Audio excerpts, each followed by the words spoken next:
찬송가 276장 아버지여 이 죄인을 주께 영광 돌리겠습니다.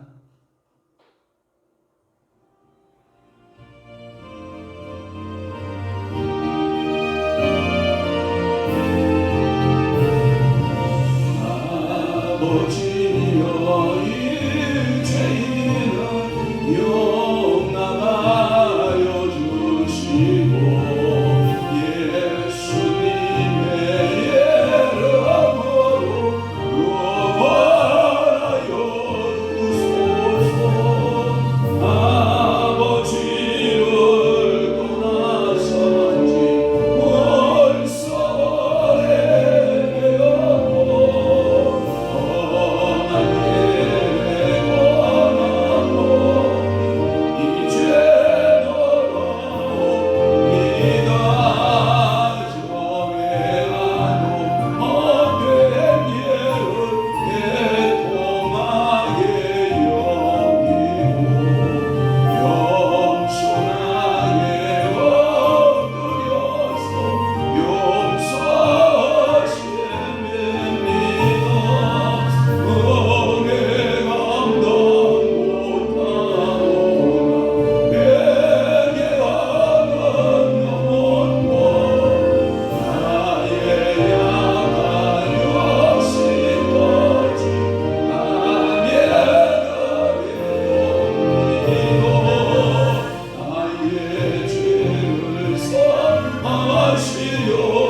전능하사 천지를 만드신 하나님 아버지를 내가 믿사오며 그 위아들 우리 주 예수 그리스도를 믿사오니 이는 성령으로 잉태하사 동정녀 마리아에게 나시고 본디오 빌라도에게 고난을 받으사 십자가에 못 박혀 죽으시고 장사한 지 사흘 만에 죽은 자 가운데서 다시 살아나시며 하늘에 오르사 전능하신 하나님 우편에 앉아 계시다가 저희로서 산 자와 죽은 자를 심판하러 오시리라. 성령을 믿사오며 거룩한 공예와 성도가 교통하는 것과 죄를 사하여 주시는 것과 몸이 다시 사는 것과 영원히 사는 것을 믿사옵나이다. 아멘. 죄 있는 자의 집에는 귀한 보배와 기름이 있으나 미련한 자는 이것을 다 삼켜 버리느니라. 그렇습니다. 오늘도 죄 있는 자의 집에는 귀한 보배와 기름이 있다는 것을 오늘도 하나님의 선물로 은혜를 받게 해주신 것을 감사합니다. 그러나 미련한 자들은 이러한 모든 것들을 다 삼켜버린다고 했사오니 주여 오늘도 지혜자의 삶으로 살아 하나님 앞에 영광 돌리며 살아낼 수 있는 귀한 믿음의 성도들 축복의 성도들이 다 되도록 은혜 허락하여 주시옵소서. 오늘도 기도 제목 가지고 주님 앞에 왔나이다.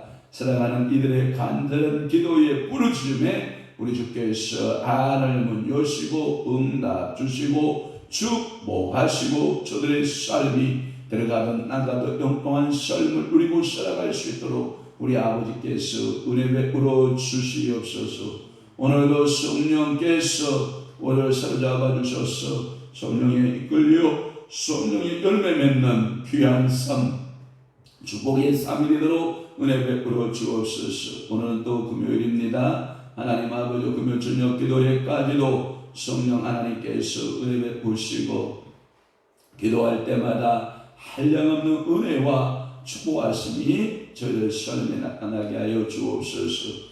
나라와 민족을 위하여 기도하게 하시고 교회를 위하여 기도하게 하시고 하나님 세우신 주의 종들을 위하여 기도하되 특별히 선교사들을 위하여 기도하고 아름다운 기도의 열매들이 맺어지게 하여 주시옵소서. 예수 그리스도의 이름으로 축복하며 기도하옵나이다. 아멘. 하나님의 말씀 묵도하시겠습니다. 예레미야 4장 23절에서부터 31절 함께 봅니다. 예레미야 4장 23절 시작. 보라, 내가 땅을 본즉 혼돈하고 궁하며 하늘에는 빛이 없으며 내가 산들을 본즉 다 진동하며 작은 산들도 요동하며 내가 본즉 사람이 없으며 공중의 새가 다 날아갔으며 보라, 내가 본즉 저 땅이 황무지가 되었으며 그 모든 성읍이 여호와의 앞 그의 맹렬한 진노 앞에 무너졌으니 여호와께서 이와 같이 말씀하시길 이 온 땅이 황폐할 것이나 내가 진멸하지는 아니할 것이며 이로 말미암아 땅이 슬퍼할 것이며 위에 하늘이 어두울 것이라. 내가 이미 말하였으며 작정하였고 후회하지 아니하였은즉 또한 거기서 돌이키지 아니하리라 하셨음이로다. 기병과 갈수는 저의 함성으로 말미암아 모든 성읍 사람들이 도망하여 숯불에 들어가고 바위에 기어오르며 각 성읍이 버림을 당하여 거기 사는 사람이 없나니 멸망을 당한 자여 네가 어떻게 하려느냐. 네가 붉은 옷을 입고 분장식으로 단장하고 눈을 그려 꾸밀지라도 네가 화장한 것이 헛된 일이라. 영들이 너를 멸시하여 내 생명을 찾느니라. 내가 소리를 들은즉 여인의 애산하는 소리 같고 추산하는 자의 고통하는 소리 같으니 이는 시온의 딸의 소리라. 그가 헐떡이며 그의 손을 펴고 이르기를 내게 화가 있도다. 죽이는 자로 말미암아 나의 심령이 피곤하도다 하는도다. 아멘. 할렐루야. 오늘 저는 예레미야 4장 23절에서부터 31절 말씀을 중심으로 해서 이스라엘에 미칠 큰 화라고 하는 말씀으로 은혜를 받습니다. 사모님 마이크 볼륨 좀 올려주시기를 바라요. 이스라엘에 미칠 뭐라고요? 큰 화. 이스라엘에 미칠 큰 화라고 하는 말씀을 통해서 은혜를 받습니다. 하나님의 심판을 받아서 천지가 이제 괴멸을 당할 것이고 그러한 참상들, 그러니까 천지가 온전히 다 멸망할 그 참상들을 대해서 예레미야에게 눈을 통해서 그 환상이죠. 눈을 통해서 환상을 보게 하시는 것입니다. 그래서 페크라고 하는 신학자는 뭐라고 해석을 하고 있냐면 예언 문학 중에서 가장 아름답고 임차하게 보인 기록이다 라고 하는 말씀을 썼어요. 그러니까 우리는 이것을 가리켜서 소위 좀 어려운 단어를 쓰면 이런 거예요. 예언적 문학 또는 예언문학 또는 묵시문학 이렇게 말을 해요. 선지서들을 가리켜서 우리 예언문학서다 이렇게 말하기도 하고 또는 요한계시록을 통해서는 묵시문학 이렇게 말을 하거든요. 이러한 예언적인 문학이나 묵시문학 중에서 가장 아름답고 힘차게 보이는 기록들이 있다 이렇게 설명하고 있는 것이에요. 그러면 오늘 본문의 23절에 보면 내가 땅을 본즉 혼돈하고 공허하며 하늘에는 빛이 없으며 라고 하는 23절에 보면 여러분들 뭔 생각이에요? 설교 준비하다가 제가 창세기 처음에 태초에 하나님이 천지를 창조하십니다. 땅은 혼돈하고 공허하며 흑암이 기쁨이 있었더니 요거 생각나서 그러니까 창세기 1장 2절 말씀을 우리는 기억해 볼 수가 있거든요. 그러니까 하나님의 사역, 하나님의 일하심은 질서의 하나님이기 때문에 6일 동안 뭘 잡아가시냐면 질서를 잡아가요. 그 질서를 우리는 무슨 질서라고 그러냐면 자연 질서라고 해요. 그래서 하나님의 마음이 굉장히 아픈 게 뭐냐면 당신이 세우신 자연 질서를 깰 때 굉장히 당신이 고통스러워해요. 그러면 창조 질서를 깬 것이 우리가 성경 역사 가운데 많이 찾아볼 수가 있거든요. 그 중에 가장 큰 자연 질서를 파괴한 행동을 하신 것이 누구냐면, 어떤 행동이냐면 노아 홍수 아세요? 노아 홍수가 하나님의 창조 질서에 가장 아픈 그 창조 질서를 당신 스스로 깨야만 했다고요. 얼마나 우리 인간의 죄악이 악한지 하나님은 그 창조의 질서에 마저도 깼고, 로마서에 보면 이 범죄한 인간으로 인해서 모든 만상이, 모든 우주가 전부 고통하고 진통하고 아파한다라고 로마서는 말씀하고 있거든요. 그래서 로마서의 표현법은 뭐냐? 탄식하는도다. 모든 피조물이 탄식하는도다. 탄식이라고 하는 단어를 사용하고 있다라고 하는 것은 결코 우연이 아니에요. 이스라엘 백성들을 구원하기 위해서 하나님은 창조 질서를 깨기 위해서 애굽 땅에 10가지 재앙을 내릴 때 하나님은 창조 질서를 다 깨거든요. 물론 이 창조 질서를 깨는 것은 그 애굽 사람들이 그들이 섬기는 신들에 대한 하나님의 심판이라고 말하고 있지만, 그러나 타락하지 않았더라면 하나님께서는 그 창조 질서를 어기면서까지 그들에게 10가지의 재앙을 내렸겠어요. 또 하나의 모습을 보면은 이 창조 질서 가운데 홍해를 쪼개는 사건이 나오거든요. 홍해를 갈라지 않아야 되는데 하나님의 원창조의 목적은 물은 흘러야 되거든요. 그럼에도 불구하고 이스라엘을 구원한다라고 하는 목적 하에 창조 질서를 스스로 깨우고 계시는 하나님의 모습을 보거든요. 이렇게 전지 창조의 이전의 혼돈 상태로 돌아간다. 그러니 이스라엘은 큰 화가 당할 것이다 라고 하는 겁니다.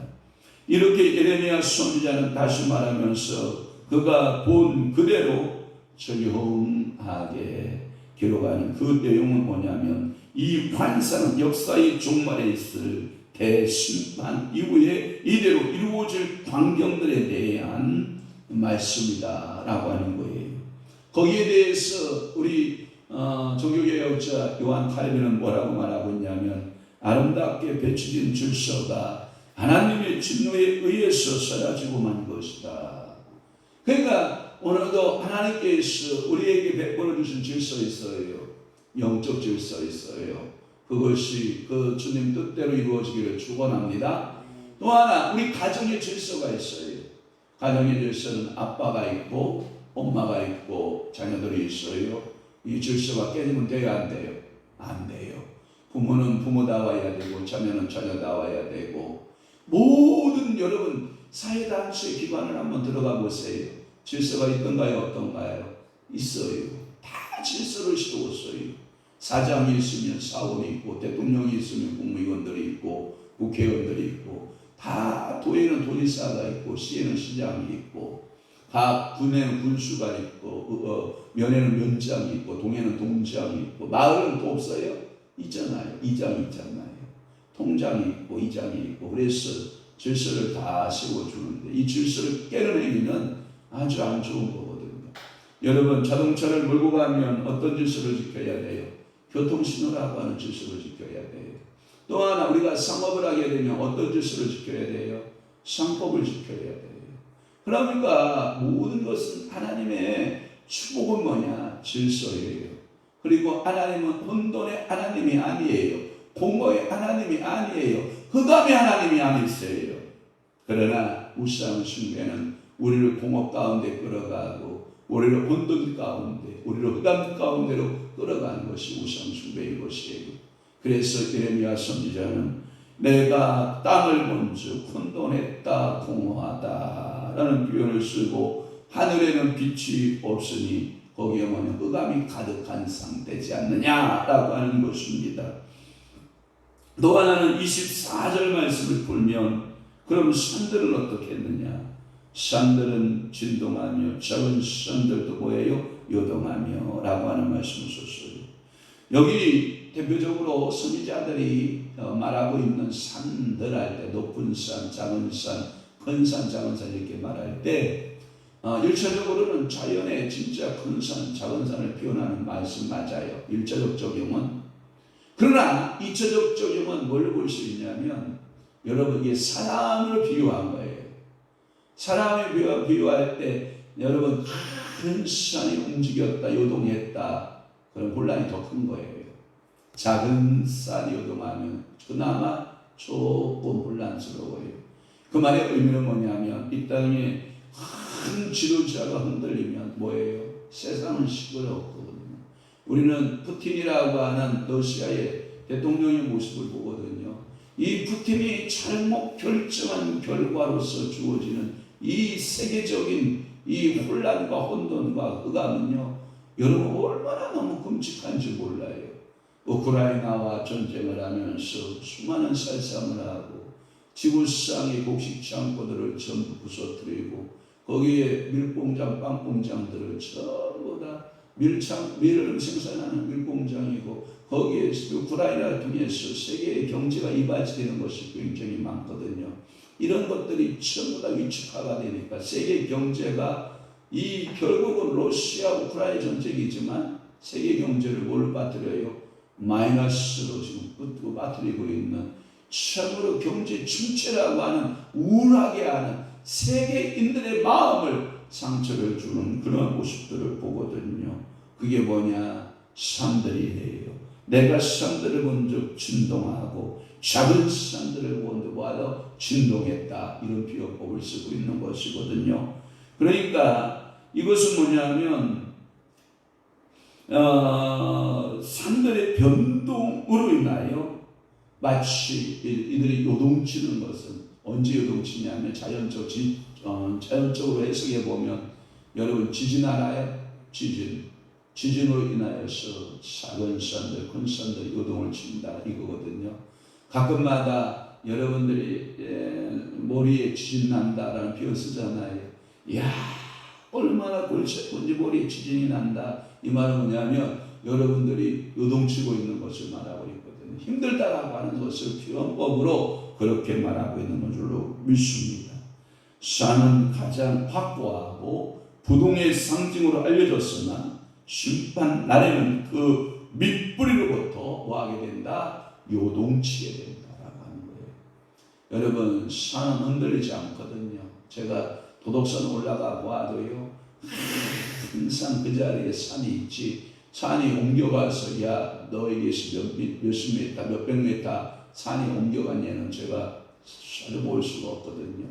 그런데 선지자는 그 산이 흔들린다라는 표현, 요동한친다라고 하는 표현을 쓴 운유법인데 그만큼 진짜 산은요 지진이 나기 시작하면요 산 형태가 바뀌어지는 그러한 것을 우리는 볼 수가 있고 우리나라는 지진 때에 있다 하나 세미한 지진들만 지나가고 있기 때문에 그러한 큰 지진 피해는 없지만 지진 때에 놓여있는 그 땅에 살고 있는 사람들의 모습을 보면 금방 큰 산이 있다가 사라지고 또 다른 산이 생겨지고 엄청난 이러한 고통들을 겪고 있는 것을 우리는 보고 있지 않습니까? 그렇습니다. 이렇게 예레미야는 그 산이 흔들리는 정도로 요동칠 정도로 힘들다라고 하는 것을 우리에게 설명하고 있는 줄로 믿습니다. 심판날에 그 뿌리부터 요동할 것이다 라고 하는 거예요. 그래서 마가복음 13장 8절에 보면 예수님께서도 종말에 나타나는 현상 가운데 산이 요동칠 수 있도록 보내는 것이 있는데 그게 뭐다? 마지막 때의 지진의 현상이 나타날 것이다. 각각 세계 도처에서 뭐가 일어나고 지진이 날 것이고 그러니까 서로 마지막 때에 이 현상 가운데 산이 요동치는 현상이 나타난다.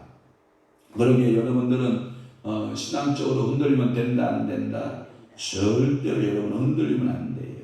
오늘도 여러분들은 주는 반석이시니 그곳은 안전하도다. 그래서 여러분들의 반석에 견고하게 여러분들의 진을 치시고 우리 주님 앞에서 믿음으로 신앙생활하는 아름다운 성도들 다 되시기를 주님으로 축복합니다.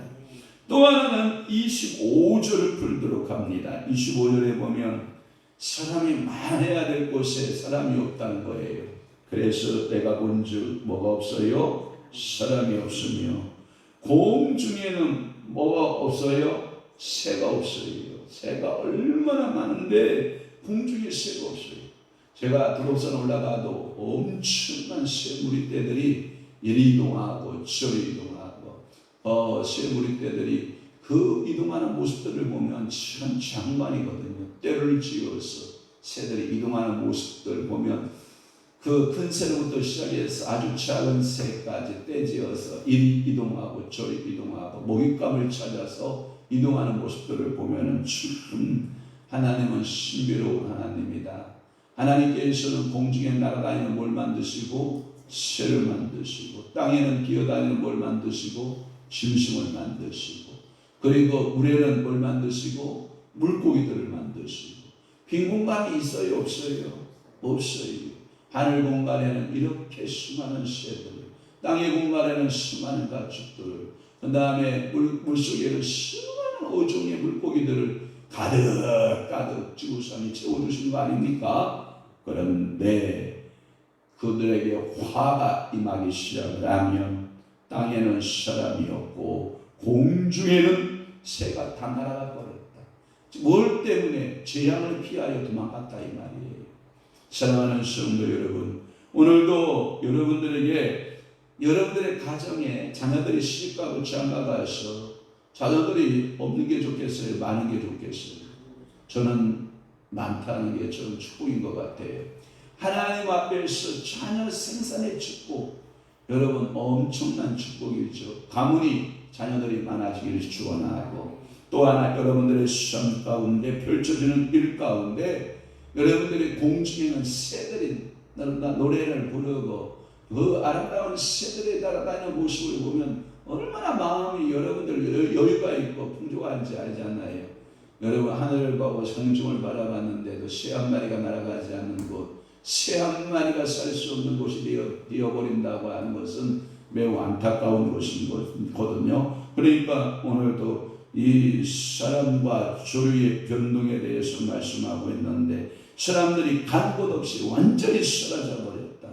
새들은 어디로든지 다 날아가 버렸다. 이 말씀은 뭐냐면 예레미야는 새들에 대한 관심을 갖고 있는 표현들이 있었는데 예레미야 8장 7절의 말씀에 보면 공중의 학은 그 정한 시기를 알고 산비둘기와 제비와 두루미는 그들이 올 때를 지키고는 내 백성은 여호와의 규례를 알지 못하도다. 이 예언자 예레미야에게 있어서 이 날짐승들, 날아다니는 날짐승들을 보면서 그들은 정한 시기도 알고, 그러니까 철새의 움직임을 여러분 말하고 있는 거예요. 그러니까 제비가 따스한 봄날에 우리 한국 땅을 쫙 밟았다가 아마 제비 지금 다 강남 갔겠죠? 이제 추워지니까 강남으로 쫙 대이동을 했다가 내년 또 따뜻한 봄이 되면 다시 이동을 해오는 이러한 철새들의 이동을 보면서 지혜 있는 자 그 중에서 이 철새들의 이동의 모습을 설명하는데 그러나 뭐예요? 우리 인간들은 뭐예요? 여호와의 때를 알아요? 몰라요? 몰라요. 여호와의 규례의 때를 알아요? 몰라요? 몰라요. 유월절을 알아요? 몰라요. 절기를 알아요? 몰라요. 예배하는 날을 알아요? 몰라요. 거룩한 성일 주일이라는 개념을 알아요? 몰라요? 몰라요. 수요 예배 나가요. 미친 것들. 왜 수요 예배 왜 나가야 되는데? 살기도 바쁜데 금요 예배 드립시다. 아니 이렇게 힘든 세상에도 당신은 금요 예배 드립니까? 정말 여러분 이 새벽기도 새벽 예배를 드리고 있다라고 하는 것은 여러분 스스로 여러분 자신에게 뭐 해야 되냐면 축복해 줘야 돼요. 야, 너 황영환 너 대단하다. 황영환 너 아침부터 이렇게 새벽에 깨어서 네 마음의 정성을 다하여 기도하고 있다라고 하는 그 자체가 얼마나 여러분 감동적이고 얼마나 큰 축복인지 여러분 아셔야 된다고요. 이거 세상의 사람들이 이런 것을 할 수 있나요? 전혀 몰라요. 여호와의 때를 아나요? 몰라요. 주일날 개념을 아나요? 몰라요. 그치요. 밥 세끼 먹고 돈 많이 벌고 큰 집 사고 큰 자동차 사고 결혼 잘하고 띵까 살면 살아가는 줄 알아요. 다음 세대가 있다가 다음에 세계가 있다라고 하는 것을 준비 안 해요. 우리는 이 땅에 살아가는 동안에 우리는 다음 세계를 준비하잖아요. 믿음으로 보여지는 그 세계가 있음을 우리는 확실히 알잖아요. 축복의 세계가 있음을 우리는 반드시 안다고요. 그렇기 때문에 여러분들의 믿음은 견고해지고 반석 위에 세워지고 하나님의 축복 위에 세워져서 하나님의 일들을 감당하는 믿음의 성도들, 축복의 성도들이 다 되시기를 주 예수 그리스도의 이름으로 축원합니다. 축복합니다. 그래서 그 예레미야는 이렇게 말하는 거예요. 공중에 새가 없다. 제가 많은 지질학자들이 이게 땅을 연구하다 보면 땅의 이상기후 현상이 나타나기 시작하면 땅이 불을 파고 사는 여러분 설치류들 알죠? 땅이 불을 파고 있는 설치류들이 지진이 올 것을 미리 안돼요. 그래서 자신들이 대이동을 한다는 거예요. 특별히 그게 민감한 게 뭐냐? 쥐 알아요? 쥐, 땅속에 사는 쥐들이라든지 이러한 설치류들이 벌써 안전지대로 막 이동하기 시작을 한대요. 그러면 사람은 그걸 감지하지 못하고 있다가 그 설치류들이 움직이는 모습을 보면서 야, 지진이 올까 보다. 땅에 무슨 이상기후가 생길 것이다. 이것을 감지한다고 해요. 그 다음에 여러분 공중에 새 있잖아요. 새들도 이 지진이 일어나거나 어떤 이상기후 현상이 나타나서 자기들에게 해를 입을 것 같으면 새들이 먼저 피해가는 거예요. 그러니까 우리보다 그들이 어쩌면 더 신중해서 똑똑한지 몰라요. 우리 인간은 죽을 똥 살 똥 모르고 소돔과 고모라 성에 살았고 우리는 죽을 똥 살 똥도 모르고 노아의 홍수 때 씻가고 장가가고 먹고 마시고 그러고 살았잖아요. 그런 면에서 보면 우리 인간이 참 죄를 범한 우리 인간이 너무나도 어리석은 모습을 우리는 가지고 있지 않는가 하는 것을 우리는 생각해 봐요. 26절까지 오늘 풀고 우리 주일날 풀도록 하겠습니다. 26절에 보면 좋은 땅이 뭐가 되고 황무지가 됐다라고 하는 거예요. 여러분 좋은 땅이라고 할 때 거기에 작은 주석 번호 붙였죠. 몇 번이에요? 2번이죠. 밑에 주석 따라 있어요. 뭐라고 되어 있어요? 히브리어로 뭐라고 되어 있어요? 갈멜. 그래서 여기서 좋은 땅이라고 하는 해석은 이런 거예요. 갈멜 땅의 성읍 이렇게 말할 수도 있어요. 그러나 아름다웠던 땅이다. 그 갈멜 땅이 굉장히 아름다웠다고 그래요. 아름다웠던 땅이고 그런데 이 하나님께서 그 백성에게 심판을 작정하고 하나님께서 그 땅을 심판하기로 작정하면 그것이 어떻게 되냐면 황무지가 된다. 그래서 좋은 땅이 황무지가 되었다라고 하는 표현을 쓰고 있어요. 그리고 성읍들은 어떻게 했다? 여호와의 진노 앞에 다 무너진다. 여러분도 그 대표적인 예가 어떤 예입니까? 여러분 유다 백성들이 우상 숭배에 깊이 빠져버리니까 예루살렘 성 하나님의 시온성 성전산 그 모리아산 어떤 말로 표현해도 그 성이 요새는 무너졌다 했어요? 무너지지 않는다고 했어요? 무너지지 않는다 했거든요. 그런데 결국은 바벨론 군대에 의해서 무너져야 안 무너져요? 무너지거든요. 그들이 우상 숭배할 때 로마의 티투스 장군에 의해서 어떻게 무너져야 안 무너져요? 결국은 무너지거든요.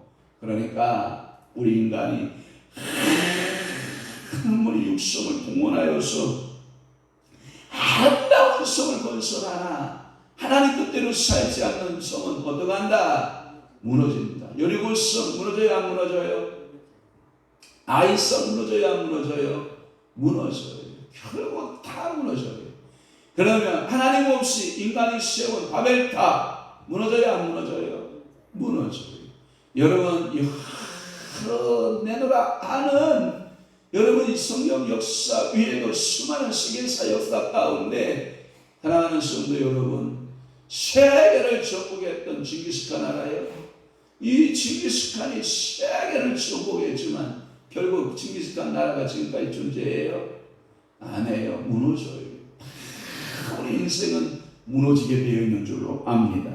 그러니까 좋은 땅은 황무지가 되고 그리고 그 모든 성읍이 여호와 그의 은밀한 진노 앞에 무너진다. 그러면 여러분들 한번 잘 생각해 봐요. 우리가 예수를 믿고 하나님의 신실한 사랑을 받고 이 땅에 살아가고 있잖아요. 여러분, 내 장막집이 무너질 때가 와요, 안 와요? 와요. 그럴 때 내 겉사람 우패하여 무너지나 내 속사람 날로 새로워서 누구를 만날 거예요? 주님 만날 거예요. 그러다가 주님 오시는 그날에 내 몸이 죽었던 내 몸이 먼저 일어나게 될 것이고, 그 영혼이 플러스가 돼서 변화되어진 완전한 부활체가 돼서 우리 주님하고 함께 영원한 나라로 천국의 생활로 우리가 변화될 것을 우리는 어떻게 해요? 믿는 거거든요. 그러니까 오늘도 여러분 육신 신뢰하면 돼요, 안 돼요? 안 돼요. 육신 신뢰하면 안 돼요. 그러면 누구를 신뢰해야 돼요? 내 속에 있는 하나님의 영이신 성령님을 신뢰하고, 그리고 성령님 앞에 오늘도 이 새벽에 묻고 그 음성 듣고 그 말씀대로 살고자 하는 여러분들에게 한량없는 은혜, 한량없는 축복. 그래서 오늘도 여러분 이 갈멜산, 아름다운 이 갈멜의 축복이 결국은 온 땅으로 해석하는 것이 나은데 무너지고 만다. 전부 이 땅에 아름다운 것이 존재하지 않는다. 그 성경의 요한계시록에 보면 마치 하나님의 심판이 임할 때 이 지구가 뭐같이 말려요? 지구가 종이 말리듯이 말려요. 그러니까 처음 하늘과 처음 땅은 간 곳이 있다 없다? 없다가 답이에요. 그러니까 오늘도 여러분들은 신뢰할 만한 것이 이 땅에 땅을 의지하면 돼요, 안 돼요? 안 돼요. 누구를 신뢰하라? 하나님을 신뢰하라. 하나님을 의지하라. 오늘도 하나님 말씀대로 살아가는 여러분들에게는 이스라엘의 밀칠 큰 화가 임하지 않지만, 그러나 우상 숭배를 의지하고 세상 것을 의지하고 세상에 도움이 되지 않는 것을 따라 사는 백성에게는 큰 화가 임한다라고 하는 것이지요. 오늘도 여러분 이 말씀을 마음에 새기면서 기도하고 오늘도 열심히 최선을 다하여 살고, 오늘 저녁 기도에 만나 오늘도 주님 앞에 예배하는 아름다운 축복의 성도들이 다 되시기를 주 예수의 이름으로 축원합니다. 축복합니다. 기도하겠습니다. 좋으신 아버지 하나님, 오늘도 예레미야 4장 23절 말씀부터 26절까지 풀었나이다. 결국은 이스라엘의 미칠 큰 화에 대한 말씀들을 우리가 상고하였나이다. 하나님을 떠나는 것이, 하나님을 등지는 것이, 하나님 아버지 앞에 믿음으로 살지 않는 것이 얼마나 안타깝고 얼마나 참으로 심판이, 그 견딜 수 없는 심판이 있음을 우리에게 말씀하여 주시오니 감사합니다. 오늘도 사랑하는 성도들 기도하겠사오니 하늘 보고 여시고 응답 주시고, 오늘도 가정에서 최선을 다하고 내게 주어진 직장 안에서도 최선을 다하며 믿음의 선한 역사를 이루어가는 아름다운 성도들 다 되도록 은혜 주옵소서. 이제는 우리 주 예수 그리스도의 은혜와 하나님 아버지의 극진하신 사랑하심과 성령님의 감화 교통 내 주위로 역사 충만하시니 오늘 남은 때에 더욱더 깨어있어 하나님의 음성대로 살고 말씀대로 살기로 결심하는 사랑하는 귀한 성도들 심령 위에와 교회 위에 이제로부터 영원토록 함께 있을지어다. 아멘. 우리 주